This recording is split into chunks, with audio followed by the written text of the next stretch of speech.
Welcome to the Basketball Empire Show. My name is Landon King, and today I'm going to be talking about top 5 prospect in this upcoming draft, Jabari Smith Jr., and what current lottery teams, given the opportunity, should and shouldn't select him. But before we get into the video, if you could leave a like, subscribe, comment if you disagree or agree with anything I say in this video, that would be much appreciated. And yeah, let's get into the video. So a little bit about Jabari before we get started. Jabari Smith Jr. is a 6'10", 221-pound, 18-year-old with a 7'1" wingspan. At the time of recording, he's averaging 15.6 points, almost 7 rebounds a game, almost 2 assists per game, 1.3 steals, 1.1 blocks, and 1.7 turnovers a game. He's shooting 43% on the field and 40% from 3 on 5.2 attempts. He's also shooting 81% from the free throw line. The main draw of Jabari Smith Jr. is his shooting. He's an amazing shooter, especially off the dribble, and especially in transition, he has no hesitation with a quick trigger. Jabari Smith Jr. can get a defensive rebound and bring the ball into the half court. He is able to make efficient passes, but he is not your ideal primary ball handler. He's better as a second or third option when it comes to that. He has high motor and high effort on defense. He can interrupt passing lanes with his long wingspan. He's a good defensive rebounder, but he does need to improve rim protection, which might or might not happen given on how difficult that is to develop in.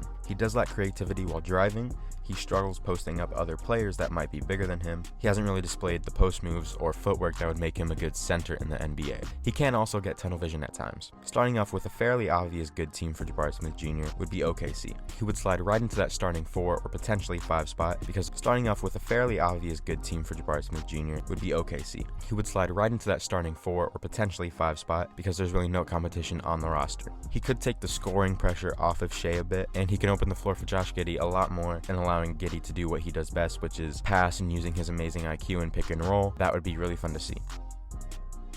The first bad team that we have for him is the New Orleans Pelicans. Jabari Smith Jr. is a natural forward. He isn't really a center yet. He could develop into that, but as the Pelicans, he wouldn't be able to play the 4 because Zion, if he decides to come back, wouldn't really be able to play the 3 because Brandon Ingram is there, and even if he did slide down to the 5, there would still be Jonas Valanciunas. Now, he could come off the bench and give good rotational minutes, but I just don't think it's ideal for him to develop. The next team, in my opinion, that would be a good spot for Jabari is the Portland Trail Blazers. He would complement Anthony Simons really well. I think a pick and roll between them would work great. He would provide the wing depth that the Blazers have needed really ever since Dame and CJ teamed up. Jabari could be a centerpiece for the retooling if the Blazers decide to trade Norman Powell or CJ or Dame or Anthony Simons. Jabari Smith Jr. could really step in and take over that main role or play alongside any of those guys really well.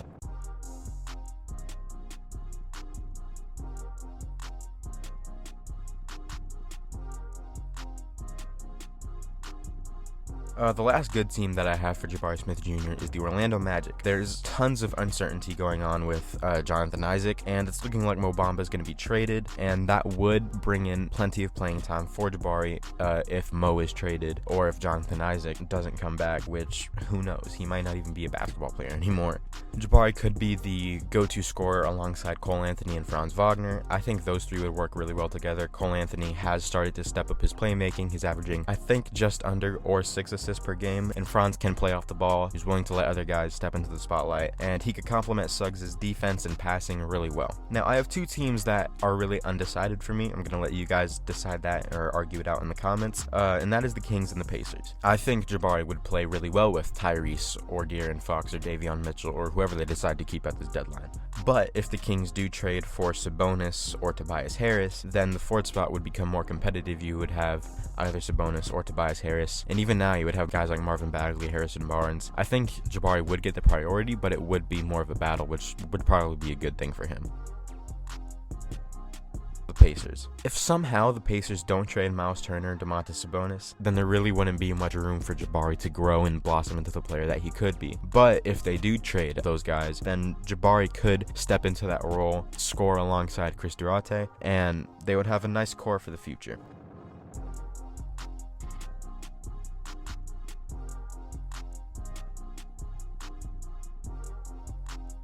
And that's going to do it for today's video. Leave a like, comment if you disagree about anything that I said in this video, and make sure you subscribe. This has been the Basketball Empire Show.